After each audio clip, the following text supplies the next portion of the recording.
How can you have enforcement through the Social Security system when the Social Security card is demonstrably so easy to counterfeit? You would come in on that.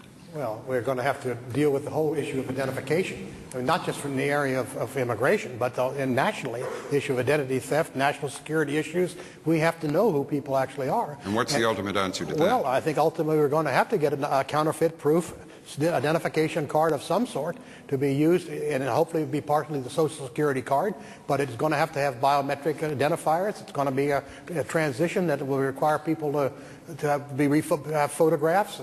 And I mean, I have in my pocket a card, a Cornell faculty card, and on the back of it, it says I am required to carry that card at all times when I'm on the campus of the University of Cornell University. Every student carries that card. Now, we don't enforce it very often, but when the Prime Minister of Iran came to Columbia last fall, they did enforce it. You couldn't get on the campus unless you had an ID card. So the idea that somehow ID card is a big attack on civil liberties is a pure myth, but that's what's holding it up right now. But you would delay any approach to citizenship until such a system was in place and effective? It has to be. We've got to deal with the identification issue as part of the employer sanction. What's missing, what Mark didn't finish with, is we've got to crack down on employers. I agree with Mr. Medina.